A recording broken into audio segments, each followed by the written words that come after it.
and Vice Principal Shri Bhatt sir, and Nakure sir and Karmarkar sir, who are not present, and our own STEM Forum member Shri Rajput sir.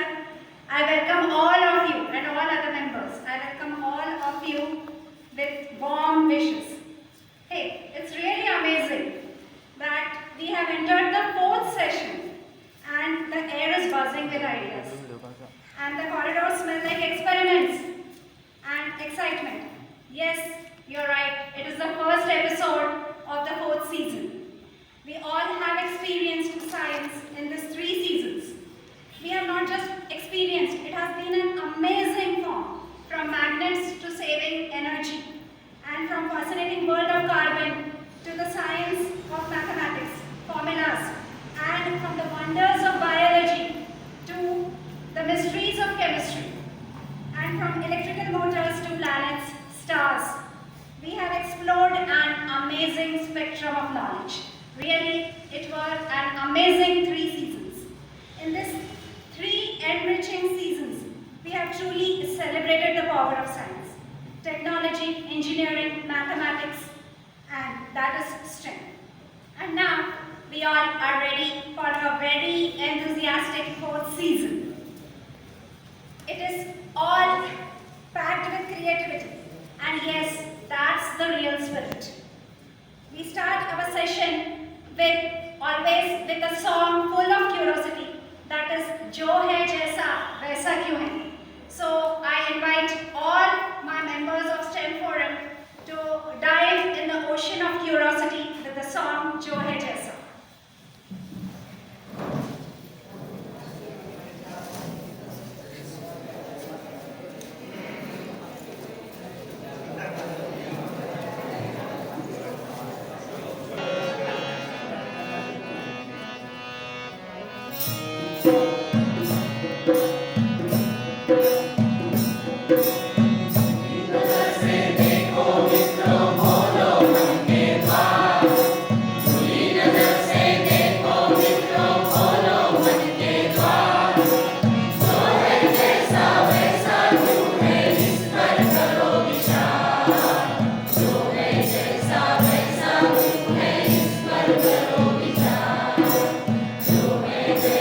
Jaiसा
same way, STEM means science, which helps us to understand how the world works.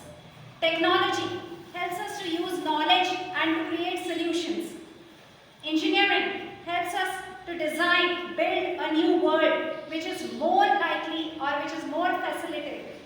And mathematics gives us the language, the logic and the precision to problems behind it. आजच्या या वेगाने बदलणाऱ्या जगात केवळ पाठ्यपुस्तकातील ज्ञान पुरेसे नाही, तर प्रश्न विचारणे, समस्या ओळखणे, त्यावर उपाय शोधणे, प्रयोग करणे, तंत्रज्ञानाचा योग्य वापर करणे आणि सगळ्यात महत्त्वाचे की तार्किक विचार करणे, ही कौशल्य अत्यंत आवश्यक आहे. आणि ही कौशल्य फक्त माझ्या प्रतापीय विद्यार्थ्यांमध्येच नाही, तर माझ्या प्रतापीय शिक्षकांमध्ये सुद्धा विकसित व्हावं. माझ्या शिक्षकांनी सतत शिकत राहावं, नवीन तंत्रज्ञान आत्मसात करत राहावं. या उदात्त हेतूने आदरणीय ताईसाहेबांनी 4 वर्षांपूर्वी 3 सीझन्स पूर्वी या स्टेम फोरमचा जो छोटासा रोपटा लावलेला होता, तो आज 4 वर्षांचा झालाय आणि या 4थ्या पर्वात आपण सगळेजण पदार्पण करीत आहोत. आणि त्यासाठी आजचे पहिले सादरीकरण, the first session which is going to be taken, that is by Shri Nitin Patil sir. सरांबद्दल एवढं सांगेल की मागचे जे 2 सेशन्स झाले, 3 सेशन झालेले आहेत, पण मागचे जे 2 झाले, पहिला आणि दुसरा, त्यामधले सर प्राइज विनर आहे. And again he is the first one two start this session. आणि तिसऱ्या ह्याच्यामध्ये सुद्धा ते प्राइज मिळवण्याच्या याच्यात आहेत रांगेत, असं मी जास्त चर्चा करत असताना मी ऐकलेलं आहे. तर मी आपली उत्सुकता जास्त शिगेला न लावता आजचे पहिले सादरीकरण करण्यासाठी श्री पाटील सर यांना आमंत्रित करते.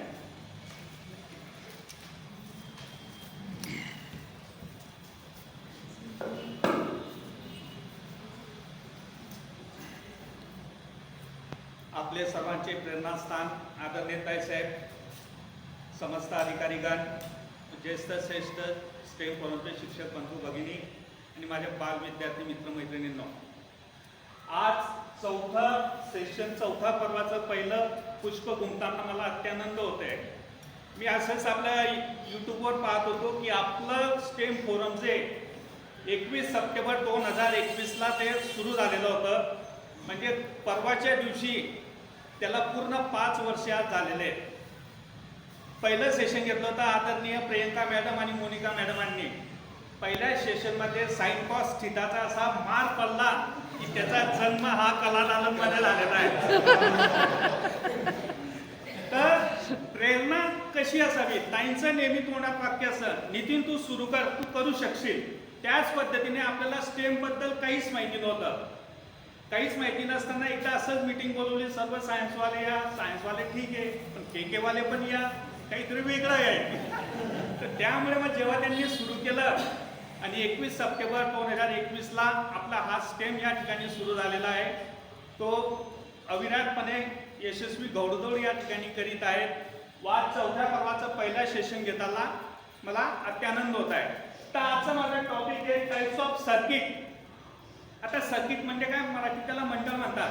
आता मंडळमध्ये एकूण 3 पार्ट असतात. पहिलं असतं करंट, व्होल्टेज अँड रेजिस्टन्स. मंडळ म्हणजे काय मित्रांनो, हे इलेक्ट्रिकलचे एक प्रकारे परिवार येतो, फॅमिली येते या ठिकाणी. हे तिघांचे एकमेकांशी असे संबंध आहेत, पुढे मी तुम्हाला त्या ठिकाणी एक्सप्लेन करेल की तिघांचे असे एकमेकांशी संबंध आहेत. एक कमी झाला तो दुसरा त्याची बाजू घेतो, किंवा दुसरा वाहतो, दुसरा कमी झाला तर तिसरा त्याची बाजू घेतो. ज्या पद्धतीने एक चांगला परिवार कोणाला असं उघडा पडू देत नाही, आपण त्या ठिकाणी म्हणतो, त्या पद्धतीने या इलेक्ट्रिक सर्किटमध्ये त्या ठिकाणी एक तिघी कॅरेक्टर त्या ठिकाणी काम करत असतात. आता सगळ्यात पहिले त्या ठिकाणी आपण पाहू करंट.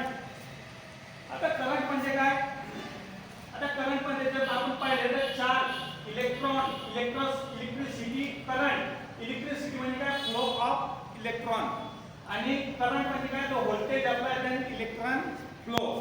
आता सगळ्यात पहिले म्हणजे चार्ज. चार्ज म्हणजे काय, ॲटॉम. ॲटॉम म्हणजे काय, या भूतलावर जो छोटा कण असेल त्याला आपण ॲटम असे म्हणतात. आपल्या पूर्वजापासून एक म्हण आहे, कण कण में है भगवान, बरोबर.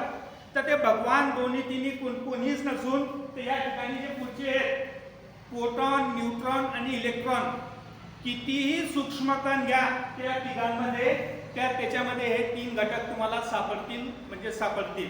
याच्यामध्ये प्रोटॉन हे पॉझिटिव्ह चार्ज असतात, न्यूट्रॉन हे टोटली न्यूट्रल असतात आणि इलेक्ट्रॉन जे असतात ते निगेटिव्ह चार्ज असतात. आलं लक्षात.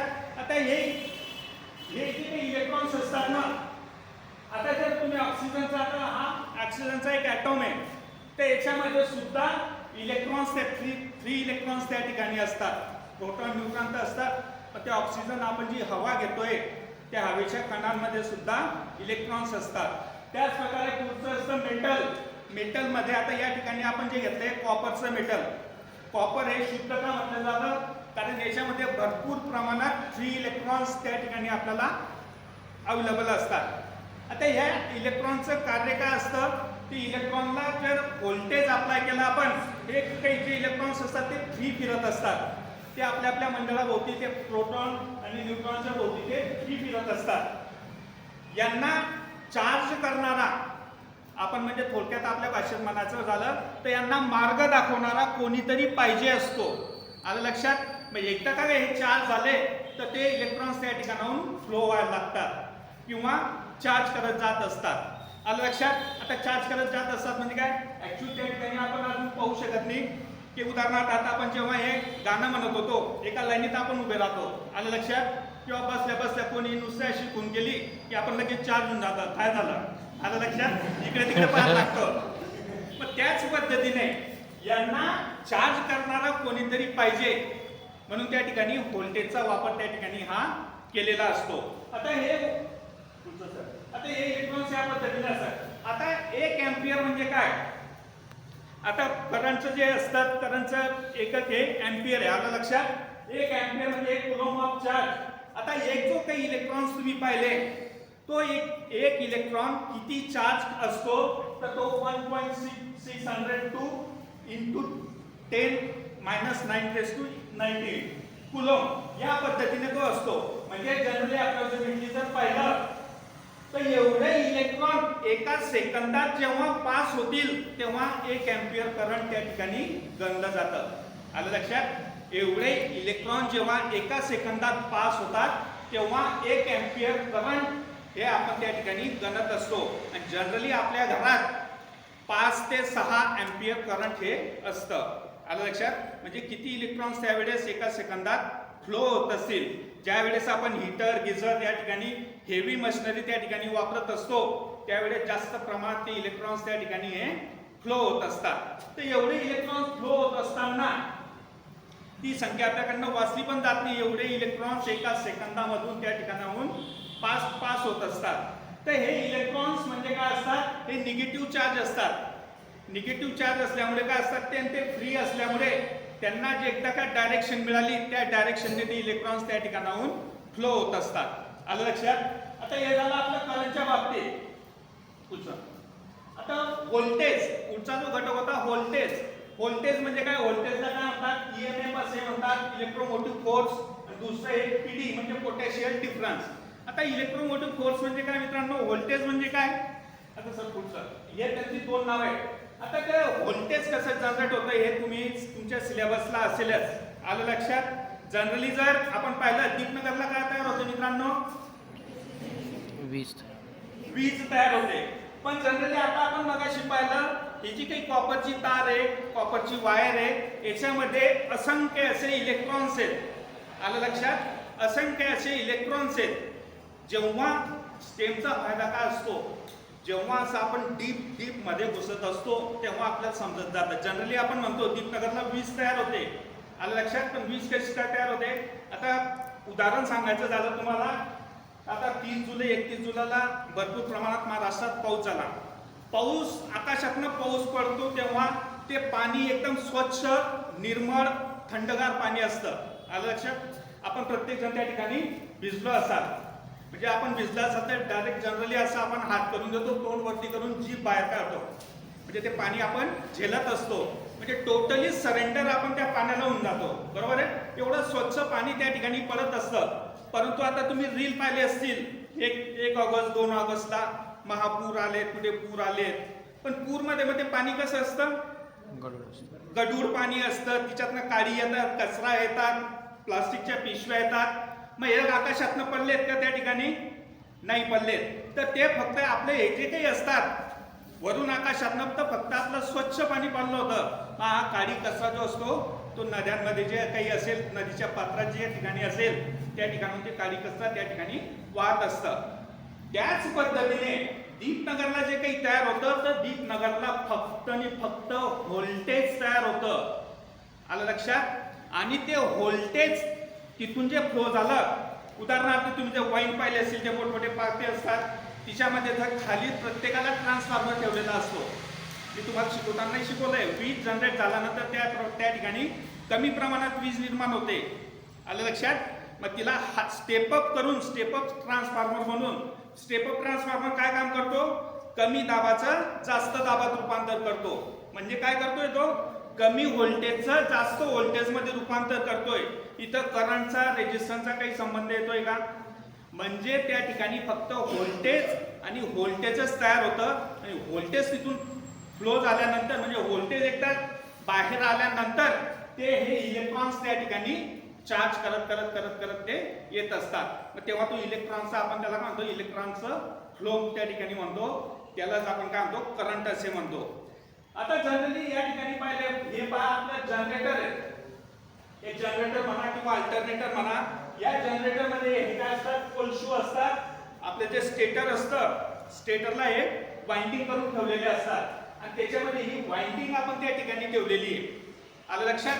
आता ही वाइंडिंग जेव्हा फिरत असते तेव्हा ती या पद्धतीने सायकल ती त्या ठिकाणी तयार करत असते. ही कोणती सायकल आहे? एसी सायकल आहे. आलं लक्षात?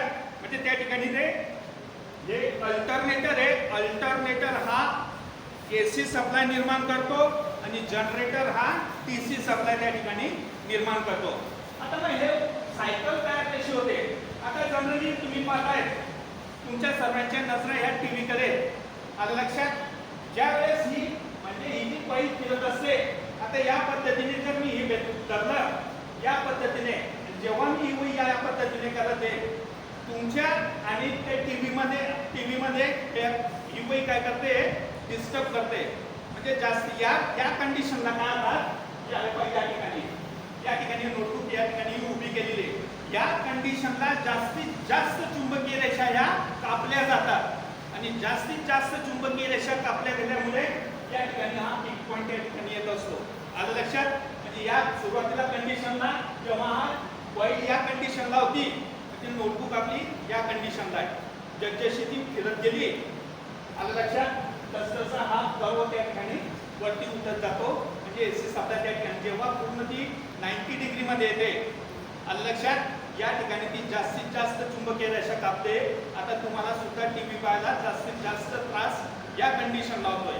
मग परत जेव्हा ती खाली येते पुन्हा ती या स्टेपला येते. म्हणजे हा इकडचा पार्ट फिरून पूर्ण या दिशेला आलेला आहे. आलं लक्षात? जेव्हा आपण खालून फिरतो म्हणजे ती इथून या पद्धतीने ती फिरत असते. या पद्धतीने ती कंटिन्यू फिरत असताना या पद्धतीने त्या ठिकाणी व्होल्टेज हे त्या ठिकाणी निर्माण होत असतं आणि हे व्होल्टेज निर्माण झालं की ते व्होल्टेज आपण पुढे अप्लाय केलं तर पुढे बाहेर ट्रान्समिशनच्या वेळेस मी तुम्हाला ट्रान्सफॉर्मरच्या बाबतीत फार माहिती सांगितली होती की ते व्होल्टेज स्टेप डाऊन असतात. मागच्या वेळेस दीपनगर आपली जी चोपड्याला लाईन येते, तुम्ही नव्हते त्यावेळेस, चोपड्याला जी लाईन येते ती चोपडाहून जळगाव, जळगावहून अंमळनेर, अंमळनेरहून चोपडा या पद्धतीने आपली ही लाईन आलेली असते. कारण आपल्याकडे 200 मेगा एम्पियर एवढं वीज या ठिकाणी चोपड्याला रिक्वायरमेंट आहे, म्हणून ती वाया अंमळनेर मार्गे ती त्या ठिकाणी आलेली आहे. आता 1,32,000 व्होल्ट असेल, 200 मेगा व्होल्ट असेल, या वेगवेगळ्या पद्धतीच्या पॉवर्स लाईन्स असतात त्या. मग प्रत्येक तालुक्याची रिक्वायरमेंट काय आहे त्या रिक्वायरमेंटनुसार त्यांनी ते टावर त्या ठिकाणी बनवलेले असतात. म्हणजे मग त्याचे काही ट्रान्सफॉर्मर असतात. ही निर्माण झालेली वीज कमी करायची का जास्त करायचं, म्हणजे हे निर्माण झालेलं व्होल्टेज कमी करायचं का जास्त करायचं, हे काम हे ट्रान्सफॉर्मर ते करत असतात. आणि वीज निर्मिती स्टेशन जे असतं त्या ठिकाणी व्होल्टेज हे त्या ठिकाणी निर्माण होत असतं. आता एकदा का व्होल्टेज निर्माण झालं, एकदा का व्होल्टेज निर्माण झालं, आता व्होल्टेज मध्ये काय असतं, आता पुढचं ते इलेक्ट्रोमोटिव्ह फोर्स बद्दल आपण त्या ठिकाणी समजून घेतला. आता पोटेन्शियल डिफरन्स म्हणजे काय असतो, आता आपल्याकडे कसं असतं, एक फेज असतो, एक न्यूट्रल असतं, बरोबर आहे. फेज कडनं सप्लाय जातो, न्यूट्रल कडनं तो पास होऊन जातो. मग या सुरुवातीची जी आकृतीचं आपण निरीक्षण केलं, आता फेज मध्ये बी इकडनं 230 असेल, न्यूट्रल कडनं बी 230 असेल, तर सप्लाय पाहिजे का, तो सप्लाय तिथल्या तिथं राहील, कारण त्याला जायला रस्ता नाही आहे. आलं लक्षात, त्याला जाण्यासाठी त्या ठिकाणी रस्ता नसल्यामुळे मग काय होतं, पोटेन्शियल डिफरन्स असणं हा फार आवश्यक असतं. त्याच पद्धतीने हे खालचं चित्र आहे आपलं. आलं लक्षात, एक टाकी बदलली आणि एक टाकी अर्धी खाली आहे. मी ही टाकी जोपर्यंत खाली होईल तोपर्यंत ही टाकी त्याच्या लेवलला येत नाही, याला म्हणतात पोटेन्शियल डिफरन्स. याच पद्धतीने फेज आणि न्यूट्रल मध्ये सुद्धा तेच असतं. फेज मध्ये ह्या पॉझिटिव्ह सप्लाय असतो आणि न्यूट्रल जी असते तिच्यातनं तो सप्लाय ग्राउंड मध्ये जात असतो, तिकडनं तो पास होत असतो. म्हणजे या पद्धतीने पोटेन्शियल डिफरन्स निर्माण झाला. म्हणजे एकाकडे फेजचं जे टर्मिनल असेल, फेजच्या टर्मिनलकडे 230 व्होल्ट असेल आणि निगेटिव्ह कडे 0 व्होल्ट असेल, त्यामुळे सप्लाय तिकडे लगेच पास होतो. आलं लक्षात, याला म्हणतात पोटेन्शियल डिफरन्स. तर या पद्धतीने हे 3 इलेक्ट्रॉन्स आहेत. एकदा का व्होल्टेज निर्माण झालं, आता हे मेटलचं आहे, मेटलमध्ये जे इलेक्ट्रॉन्स असतात ते इलेक्ट्रॉन्स कशा पद्धतीने फ्री असतात, कशा पद्धतीने ते फिरत असतात, या पद्धतीची ही आकृती या ठिकाणी दिलेली आहे. त्याच पद्धतीने तो पहिला प्रकार होता, हा दुसरा प्रकार आहे की या पद्धतीने जे काही मेटल्स असतात, मग ते कुठलेही असेल, ना लोखंड असेल, कॉपर असेल, ज्या ज्या विषयातनं सप्लाय वाहू शकतो त्या प्रत्येक विषयामध्ये 3 मेटल्स असतात. आलं लक्षात, म्हणजे हे मेटल्स या पद्धतीने फ्लो होत असतात. ते फक्त अशा कुठल्या दिशेने, म्हणजे शिस्तबद्ध आपण म्हणतो, शिस्तबद्ध लाईनीमध्ये ते फिरत नाही. जेव्हा त्याला आपण व्होल्टेज अप्लाय करू, व्होल्टेज अप्लाय केल्यानंतर ते एका लाईनीने त्या ठिकाणी चालायला लागतात. ज्या पद्धतीने तुम्ही मध्यस्थीत उड्या मारतात, एकदा का शिक्षकांनी आवाज दिली तेव्हा तुम्ही लाईनीने यायला लागतात, बरोबर आहे. नाही तर मग कोणी इकडे कोणी तिकडे, या पद्धतीने जे असतं त्या पद्धतीचं असतं. आता हे झालं व्होल्टेज. आता पुढचा जो ॲटम आहे तो आहे रेजिस्टन्स. आता रेजिस्टन्स असे, रेजिस्टन्सचा सगळ्यात महत्त्वाचा मुद्दा म्हणजे त्या ठिकाणी रेजिस्टन्स असतं. तर रेजिस्टन्स म्हणजे काय असतं, रेजिस्टन्स जर नसेल तो व्होल्टेज आणि करंटला काहीच महत्त्व नसतं. म्हणजे ते कोणतं गाणं होतं ना, दिलबर की आमचे दिलदार का घटक, ते त्या पद्धतीने असतं. जोपर्यंत व्होल्टेज रेजिस्टन्स त्या ठिकाणी अप्लाय होत नाही तोपर्यंत आपण त्याचं महत्त्व त्या ठिकाणी समजू शकत नाही. उदाहरणार्थ कसं असतं, आपण एखाद्याच्या घरी गेलो, एखादं नवीन घर बांधलं असेल, चांगलं पॉश घर बांधलं असेल, जेव्हा आपण एंट्री करतो तेव्हा लाईट वगैरे पण नसतात.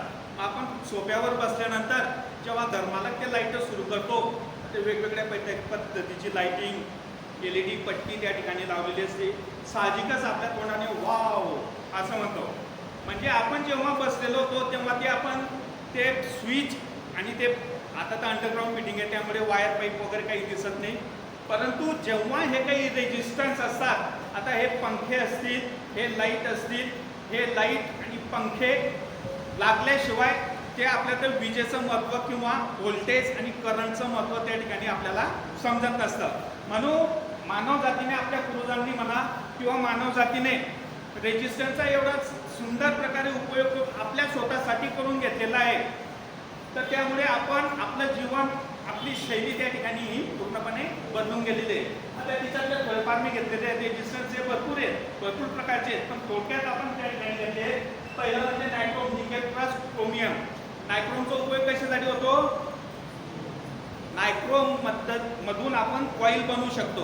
आलं लक्षात, मग ती इस्त्रीची कॉईल असेल, शेगडीची कॉईल असेल, हीटरची कॉईल असेल, गिझरची कॉईल असेल, घरामध्ये जे जे काही उपकरणं गरम होत आहेत, गरम करणारे, त्या सगळ्यांमध्ये ही नायट्रोमची कॉईल त्या ठिकाणी लावलेली असते. त्याच पद्धतीने कार्बन हा बॅटरीमध्ये वापरला जातो, सेलमध्ये त्या ठिकाणी त्याचा उपयोग होतो. याचा सुद्धा चांगल्या प्रकारे आपण रेजिस्टर म्हणून त्या ठिकाणी कार्बन ब्रशेससाठी सुद्धा याचा उपयोग आपण त्या ठिकाणी केला जातो. त्यानंतर या पद्धतीने कॉपर असते, या पद्धतीने कॉईल बनवून ट्रान्सफॉर्मरमध्ये मगाशी तुम्ही शिकला ट्रान्सफॉर्मरमध्ये जे काही कॉइल्स असतात त्या कॉइल्समधनं व्होल्टेज कमी करणे, व्होल्टेज वाढवणे किंवा समान ठेवणे या कामासाठी या कॉइलचा उपयोग केला जातो. त्यानंतर असते टंगस्टनमुळे आपले जे काही लाईटचे फिलामेंट असतात ते आपल्या घरामध्ये जो काही प्रकाश पडतो तो प्रकाश त्यामध्ये लाईटमध्ये जी कॉईल असते ती असते टंगस्टन कॉईल असते. आता या ठिकाणी हे जे काही लाईट लावलेत याच्यामध्ये सुद्धा टंगस्टन कॉईल त्या ठिकाणी असते. आलं लक्षात? या पद्धतीने रेजिस्टन्सचा फार महत्वाचा भाग. रेजिस्टन्स म्हणजे कशासाठी असतो? आता हे जे काही आपण करंट आणि व्होल्टेज इतक्या लांबून आणलेलं आहे तर ते कशासाठी आणलेलं आहे? आपल्याला उजेड पडण्यासाठी, आपल्याला हवा लागण्यासाठी, म्हणजे त्या ठिकाणी आपल्याला रेजिस्टन्स हे लावावेच लागतात. आलं लक्षात? या पद्धतीत आपल्या चांगल्या कामासाठी हे रेजिस्टन्सचा उपयोग त्या ठिकाणी करत असतात. हे 3 घटक झाल्यानंतर सर्किटमध्ये प्रत्येक सर्किटमध्ये हे 3 घटक अप्लाय केले जातात. आता सर्किटमध्ये 2 प्रकार पडतात जनरली, सिरीज सर्किट आणि पॅरलल सर्किट. सिरीज सर्किट म्हणजे काय? एकसर मंडल. आलं लक्षात? एकसर मंडल. यामध्ये लाईन जी असते ती एका लाईनीत असते. हे जे असतं आता या ठिकाणी जर आपण पाहिलं याचं कनेक्शन या पद्धतीने असते. जी लाल वायर आहे ती फेज वायर आहे. आलं लक्षात? ती पहिल्या लॅम्पला पहिल्या टोकाला दिली, दुसऱ्या टोकपासून दुसऱ्या लॅम्पच्या पहिल्या टोकाला, म्हणजे ही पूर्ण काय गेली? सिरीज मध्ये त्या ठिकाणी गेलेली आहे. आलं लक्षात? सिरीज मध्ये गेल्यामुळे काय असतं? आता याची या पद्धतीने या ठिकाणी सुद्धा एका लाईनीत ती वायर त्या ठिकाणी फिरलेली असते. आलं लक्षात? तर मग आता याच्यामुळे काय होतं मित्रांनो, सिरीज सर्किटचे जर या प्रकारामुळे काय होतं, सिरीज सर्किटचे जर आपण गुणधर्म पाहिले तर सिरीज सर्किटमध्ये प्रवाह हा कॉन्स्टंट असतो. आलं लक्षात? प्रवाह हा कॉन्स्टंट असतो. तुम्ही इथं चेक करा, इथं चेक करा, इथं चेक करा का इथं चेक करा, सगळीकडे प्रवाह तुम्हाला कॉन्स्टंट त्या ठिकाणी सापडेल. कॉन्स्टंट त्या ठिकाणी तो प्रवाह दिसेल. या ठिकाणी जे काही व्होल्टेज असतं ते व्होल्टेज हे विरोधानुसार वाटलं जातं. आलं लक्षात? व्होल्टेज हे विरोधानुसार वाटलं जातं. मला प्रॅक्टिकलच दाखवतो मी. आता या ठिकाणी मी 2 सर्किट बनवलेले आहेत. एक आहे सिरीज सर्किट, दुसरे आहे पॅरलल सर्किट.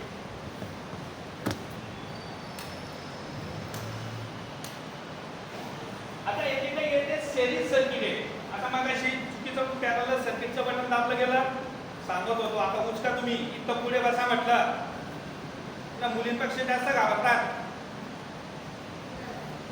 तर आता या ठिकाणी जर तुम्ही पाहिलं तर या सिरीज सर्किट मगाशी चुकीने बटन दाबले गेलं, या ठिकाणी लाईट हे फुल लागले होते. पण सिरीज सर्किटमध्ये सिरीज सर्किटचा पहिला गुणधर्म काय सांगितला मी तुम्हाला? प्रवाह हा कॉन्स्टंट असतो. आलं लक्षात? प्रवाह हा सर्वीकडे सारखा असतो. दुसरं काय सांगितलं? व्होल्टेज हे वाटलं जातं. आलं लक्षात? ज्या पद्धतीचे रेजिस्टन्स असतील त्या पद्धतीने तो व्होल्टेज त्या ठिकाणी वाटलं जातं. आता या ठिकाणी हे मी तिघी 60 वॅटचे बल्ब या ठिकाणी लावले. आता या ठिकाणी हा जर एक लाईट काढला, आता एकसर मंडल असल्यामुळे काय झालं? सर्किट या ठिकाणी ब्लॉक झाला. आता या ठिकाणून मी एक लाईट त्या ठिकाणून काढून घेतलाय. आलं लक्षात? एक लाईट काढून घेतल्यामुळे काय झालं? हे टर्मिनल ओपन होऊन गेले. आलं लक्षात? त्यामुळे पुढे सप्लाय जात नाहीये. आलं लक्षात?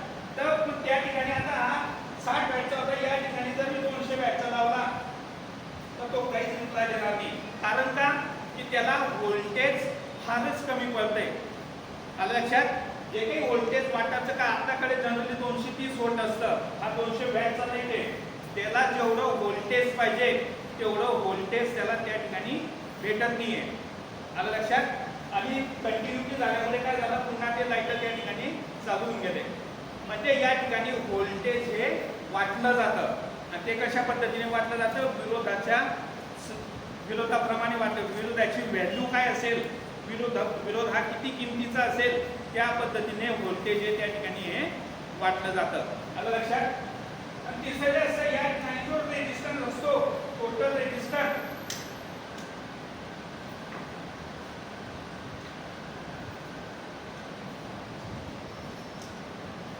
या ठिकाणी टोटल रेजिस्टन्स जो असतो तो सर्किटमध्ये मंडळामध्ये जेवढे रेजिस्टन्स जेवढ्या व्हॅल्यूचे रेजिस्टन्स जोडलेले असतील त्यांच्या टोटल बेरजेच्या एवढ्या तो त्या ठिकाणी रेजिस्टन्स असतो. आता उदाहरणार्थ आता हा ओहम 20 ओहम 30 ओहम किती झाले 50 60 म्हणजे टोटल रेजिस्टन्स आपला किती येईल 60 ओहम येईल. सरसकट त्याची त्या ठिकाणी बेरीज करायची असते. कारण की काय असतं आता जनरली जर आपण पाहिलं आता इथून समजून की आपल्याला हरेश्वर रस्त्याला जायचंय हरेश्वरला जायचं आपल्याला. आता हरेश्वरमध्ये एकच रस्ता आपल्याला जायला हरेश्वरला आहे बरोबर आहे का नाही. आता त्या हरेश्वरपर्यंत जेवढे गड्डे असतील तेवढे सगळे गड्डे आपल्याला पार करावेच लागणार आहे. कारण की आपल्याला हरेश्वरला जायचंच आहे. म्हणून त्या ठिकाणी जेवढे गड्डे असतील तेवढे गड्डे आपल्याला प्लस प्लस त्या ठिकाणी करत जावे लागतात. आलं लक्षात. म्हणून सिरीज सर्किटमध्ये जे असतं टोटल रेजिस्टन्स हा मंडळामध्ये असलेल्या सगळ्या विरोधांच्या बेरजे एवढा असतो. या सिरीज सर्किटचे गुणधर्म राहतात. पहिलं काय करंट हा सारखा राहतो. तेही चेक करा करंट हा सारखा राहील. व्होल्टेज हे विरोधानुसार वाटलं जातं विरोधाच्या किमतीनुसार वाटलं जातं. आणि तिसरं हे रेजिस्टन्स हा आपला जे त्या मंडळामध्ये जेवढे रेजिस्टन्स असतील त्या रेजिस्टन्सच्या बेरजे एवढा तो टोटल रेजिस्टन्स त्या ठिकाणी असतो. आलं लक्षात. या पद्धतीने असं हे सिरीज सर्किट. पुढचं आहे पॅरलल सर्किट. आता हे पॅरलल सर्किट म्हणजे काय समांतर मंडळ. आता हे सिरीज सर्किटचा उपयोग कुठे होतो बेटा कानांनो मग डेकोरेशन लाइटिंगसाठी. आता गणपतीमध्ये ज्या लाइटिंग बसवलेल्या असतात त्या सिरीजमध्ये असतात. ते झिगझॅग जे लाईट असतात दुकानांच्या येतना लावलेलं नावासमोर लावलेलं ते झिगझॅग लागणारे लाईट सुद्धा सिरीजमध्ये लावलेले असतात. आलं लक्षात. तुम्ही पाहिलं असेल एखाद्या वेळेस एखादा लाईट जरी तुटला तर पूर्ण लाइटिंग ही त्या ठिकाणी बंद होऊन जाते. कारण का की ती सिरीजमध्ये असते. एखादा लाईट पण त्या ठिकाणी तुटला तर त्या ठिकाणी पूर्ण मंडळ हे त्या ठिकाणी बंद होत असतं. आलं लक्षात. तर या पद्धतीने हे सिरीज सर्किट असतं. आता दुसरं आहे आपलं पॅरलल सर्किट. आता पॅरलल सर्किट म्हणजे काय समांतर मंडळ. आता हे समांतर मंडळ आपल्या घरामध्ये जी काही फिटिंग आहे या फिटिंग ही पॅरलल सर्किटमध्ये केलेली असते. आता या ठिकाणी तुम्ही पाहिलं आपण एक लाईट काढला तर पूर्ण सर्किट या ठिकाणी बंद होऊन गेलेलं आहे बरोबर आहे का नाही. पण आपल्या घरामध्ये कसं हॉल असेल किचन असेल बेडरूम असेल स्टोर रूम असेल. आता एखाद्या रूमची लाईट जरी गेली पण बाकीचे रूम त्या ठिकाणी चालू असतात बरोबर आहे का नाही. होतं का नाही झालं का नाही तुमच्या घरी कधी. तर मग त्याच पद्धतीने कारण काय असतं पॅरलल सर्किटमध्ये प्रवाह व्हायला भरपूर मार्ग असतात.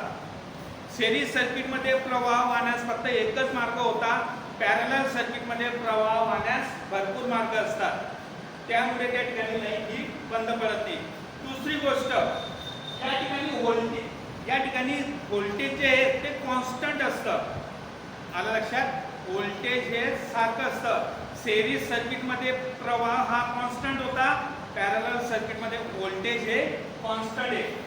लाईव्ह पाहून घ्या. आता इथे पहिलं आपण प्रवाह कॉन्स्टंट आहे व्होल्टेज वाटलं गेलंय बरोबर. आता या ठिकाणी पॅरलल सुरू करतो. आता या ठिकाणी व्होल्टेज कॉन्स्टंट आहे. आलं लक्षात. आता तुम्ही प्रतापशालीच्या ह्या रूम मध्ये जा का शेवटच्या रूम मध्ये जा लाईट पंखा तुम्हाला फुल फिरताना दिसेल लाईट तुम्हाला फुल जाताना दिसेल. तो पॅरलल सर्किटचा उपयोगच त्याच्यासाठी ते होतो की तो कॉन्स्टंट त्या ठिकाणी व्होल्टेज हे कॉन्स्टंट असतं आणि प्रवाह जो आहे तो प्रवाह हा विरोधानुसार वाटला जातो. सिरीज सर्किटमध्ये व्होल्टेज हे विरोधानुसार वाटलं जात होतं. पॅरलल सर्किटमध्ये प्रवाह हा विरोधानुसार वाटलं जातं. तुम्हाला जर अनुभव घ्यायचा असेल तर आता थंडी चालून गेली हिवाळा चालून गेला सकाळी जेव्हा आपण गिझर किंवा हीटर चालू करतो बाकीचे किचन रूम बेडरूमचे लाईट हे डिम होऊन जातात. आलं लक्षात. कारण व्होल्टेज तिकडे खेचलं जातं. व्होल्टेज खेचलं गेलं म्हणजे करंट सुद्धा तिकडे खेचले जातं. आलं लक्षात. त्यामुळे मग काय होतं त्या सांगायचं तात्पर्य म्हणजे काय आहे करंट त्या ठिकाणी वाटलं जातं आणि ते विरोधाच्या याच्यानुसार विरोधाच्या व्हॅल्यूनुसार ते त्या ठिकाणी वाटलं जातं. या ठिकाणी जर पाहिलं आपण त्या ठिकाणी आपण 200 वॅटचा लाईट लावला होता तो चालत नव्हता. पण या ठिकाणी तुम्ही किती लोड द्या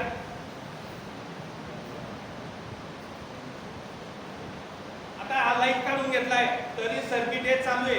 म्हणजे हिच्यातनं काय प्रूफ होतंय, पॅरलल सर्किट मध्ये प्रवाह वाहण्यासाठी भरपूर मार्ग असतात. एक मार्ग बंद झाला, दुसऱ्या मार्गाने प्रवाह हा त्या ठिकाणी सुरू होत असतो.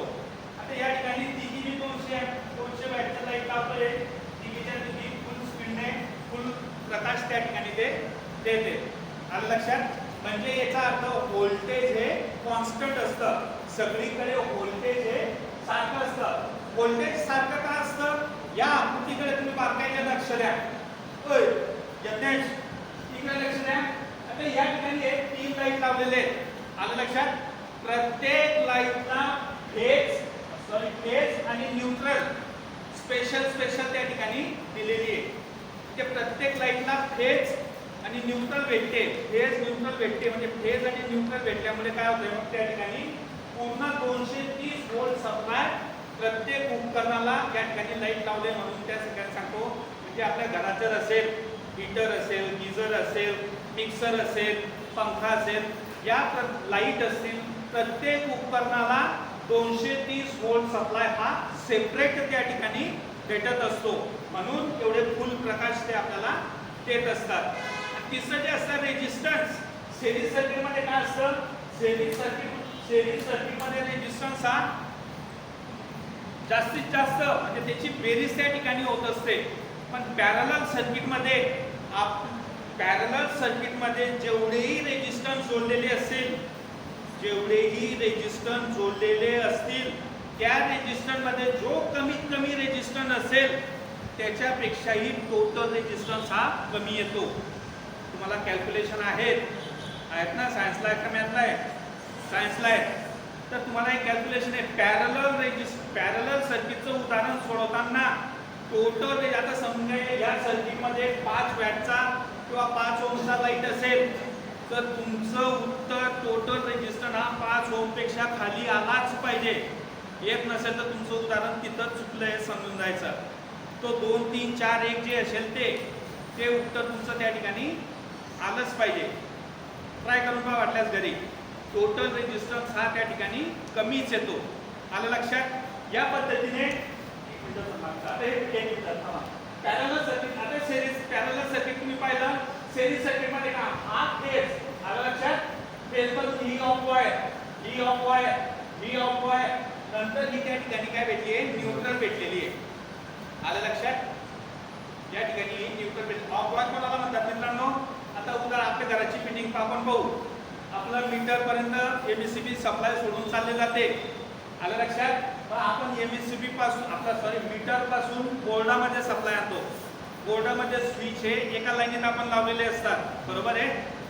ते बोर्डाचा खालचा जो पॉईंट असतो तो आपण कॉमन करून टाकतो तारेच्या साह्याने. तसं आता या पद्धतीने कॉमन केला, तसं ते कॉमन करून टाकतात. आणि दुसऱ्या आपल्या स्विचला 2 टर्मिनल असतात. खालचं कॉमन झाल्यामुळे वरचं टर्मिनल उदाहरणार्थ आपल्याला लाईटला जोडायचं असेल, एक स्विचचा वायर लाईटला जाईल, दुसऱ्या स्विचची पंख्याला जाईल, तिसऱ्याच्या 0 लाईटला जाईल. ते स्विच तर लाईट, स्विच ते पंखा, स्विच ते 0 लाईट, जी वायर फिरते तिला ऑफ वायर म्हणतात. आलं लक्षात? ऑफ वायर, फेज, न्यूट्रल या 3 पद्धतीच्या फिटिंगमध्ये वायर्स या वापरल्या जातात. तर सिरीज सर्किटमध्ये पाहिलं तुम्ही की या ठिकाणी प्रवाह वाहण्यासाठी एकच लाईन असल्यामुळे काय होतंय, प्रवाह वाहण्यासाठी एकच मार्ग असतो.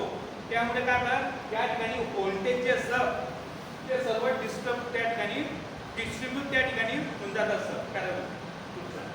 आणि या पॅरललची पाहून घ्या. हा फेज या ठिकाणी भेटलाय, न्यूट्रल भेटली, फेज भेटली, न्यूट्रल भेटली, फेज भेटली, न्यूट्रल भेटली. या पद्धतीचं म्हणजे प्रत्येक उपकरणाला आपल्या घरामध्ये म्हणा, कुठेही म्हणा, प्रत्येक उपकरणाला 230 व्होल्ट सप्लाय हा स्पेशली त्या ठिकाणी भेटत असतो. आलं लक्षात? या पद्धतीने हे असतं पॅरलल सर्किट. आता या पद्धतीने याच्यात काही प्रॉब्लेम आहे तुम्हाला? सिरीज सर्किटचे गुणधर्म जे असतात, कॅरेक्टरिस्टिक्स, तुम्हाला सायन्समध्ये विचारले जातील. आलं लक्षात? जर तुमचं 9वीला झालं असेल, झालं होतं का? 9वीला झालं. आता सायन्सला तुम्हाला आहे म्हणजे आपलं characteristics of series circuit, characteristics of parallel circuit किंवा difference between series and parallel circuit. आलं लक्षात? या पद्धतीने प्रश्न आपल्याला बोर्डाच्या परीक्षेत हे विचारले जातात. तर याच्यात जे काही सुरुवातीला आपण 3 घटक पाहिला, पहिला होता करंट, दुसरा होता व्होल्टेज, तिसरा होता रेजिस्टन्स. हे तिघांचा संदर्भ आपल्याला त्या ठिकाणी द्यावा लागतो. सिरीज सर्किटमध्ये प्रवाह हा कॉन्स्टंट असतो, पॅरलल सर्किटमध्ये प्रवाह हा वाटला जातो. सिरीज सर्किटमध्ये व्होल्टेज हे वाटलं जातं, पॅरलल सर्किटमध्ये व्होल्टेज हे कॉन्स्टंट राहतं. पॅरलल सिरीज सर्किटमध्ये टोटल रेजिस्टन्स हा मंडळात असलेल्या सर्व रेजिस्टन्सच्या बेरजे एवढा असतो. पॅरलल सर्किटमध्ये मंडळात असलेल्या कमीत कमी रेजिस्टन्स पेक्षाही टोटल रेजिस्टन्स हा कमी असतो. हे 3 तुम्हाला डिफरन्स त्या ठिकाणी लिहावे लागतील.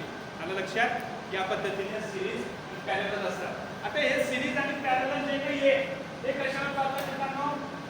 तर तो असतो ओमचा नियम. तर त्या ठिकाणी ओमच्या लॉ प्रमाणे हे सर्किट त्या ठिकाणी काम करत असतात. तो ओमचा नियम काय आहे? कोणत्याही बंदिस्त मंडळाचे तापमान कायम असताना प्रवाह हा दाबाच्या समप्रमाणात आणि विरोधाच्या व्यस्त प्रमाणात असतो.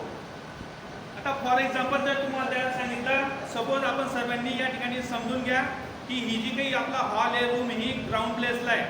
आता आपण फर्स्ट फ्लोअरला आहे. आलं लक्षात? ही ग्राउंड लेवलला आहे. जर बाय चान्स ह्या रूममध्ये आत्ता या क्षणी काही झालं, आलं लक्षात, तर एका मिनिटात आपण जेवढे काही 50-70 लोक असू, एका मिनिटात या दरवाजाने बाहेर चालले जाऊ. बरोबर आहे? म्हणजे या ठिकाणी काय म्हणता येते? विरोध कमी आहे तर प्रवाह हा प्रवाह आणि व्होल्टेज त्या ठिकाणी जास्त राहील. आणि याच ठिकाणी समजून घ्या, कोणी बाहेरून कुलूप लावून चाललं गेलं, दरवाजाला बाहेरून कुलूप लावून चाललं गेलं आणि आता या रूम मध्ये काही झालं ना, आपल्याला खिडकीतनं जायचं असेल तर ज्या ठिकाणी 1 मिनिट लागत होता त्या ठिकाणी आपल्याला 5 ते 7 मिनिटं त्या ठिकाणी लागतील. म्हणजे त्या ठिकाणी काय झाला? विरोध वाढला, त्याचे डायमीटर कमी झाली. डायमीटर कमी झाला म्हणजे विरोध हा त्या ठिकाणी वाढला आणि विरोध वाढल्यामुळे मग काय होतं? तो जो विरोध वाढल्यामुळे काय आता प्रवाह त्या ठिकाणी आपला कमी होऊन जातो. आलं लक्षात? आता जनरली आपण सर्वजण या ठिकाणी सायकल चालवतात, मोटरसायकल चालवतात. आता रस्त्याने जात असताना जर रस्त्यावर कुठे रेतीचा गड्डा वगैरे दिसला असेल, पडलेला असेल, रेती पडलेली असेल, तर रेतीच्या ठिकाणी काय होतं? आपली गाडी ही त्या ठिकाणी स्पीड कमी होऊन जातो. आलं लक्षात? स्पीड कमी झाला तर आपण ती गाडीला एक्सिलेटर देतो, कारण काय तिथं रेजिस्टन्स जास्त आहे. आलं लक्षात? तो रेतीचा विरोध त्या ठिकाणी होतोय, त्यामुळे ते चाकं त्या ठिकाणी फिरू शकत नाही आहेत. ती चाकं त्या ठिकाणी फिरू शकत नाही, त्यामुळे मग काय होतात? आपण मग त्या ठिकाणी एक्सिलेटर देतो. एक्सिलेटर देतो म्हणजे मग काय करतोय? त्या ठिकाणी आपण व्होल्टेज अप्लाय करतोय आणि व्होल्टेज अप्लाय केला म्हणजे ऑटोमॅटिक त्या ठिकाणी करंट हे त्या ठिकाणी हे वाढत असतं. म्हणून या पद्धतीने जे काही असतं की प्रवाह हा दाबाच्या समप्रमाणात आणि विरोधाच्या व्यस्त प्रमाणात असतं. हे या ओमच्या नियमाने या ठिकाणी सांगून दिलेलं आहे. आता याचे जे मगाशी तुम्हाला फॉर्म्युला सांगितले, हे इकडे सिरीज सर्किट, इकडे पॅरलल सर्किट. सिरीज सर्किटचा जर पाहिला total resistance R1 + R2 + RN म्हणजे जेवढे सर्किटमध्ये जोडलेले असतील इन्फिनिटी तेवढे सगळ्यांची त्या ठिकाणी बेरीज होते. आलं लक्षात? तेव्हा हा आपला टोटल RS त्या ठिकाणी येत असतो. दुसरं असतं व्होल्टेज. व्होल्टेज सुद्धा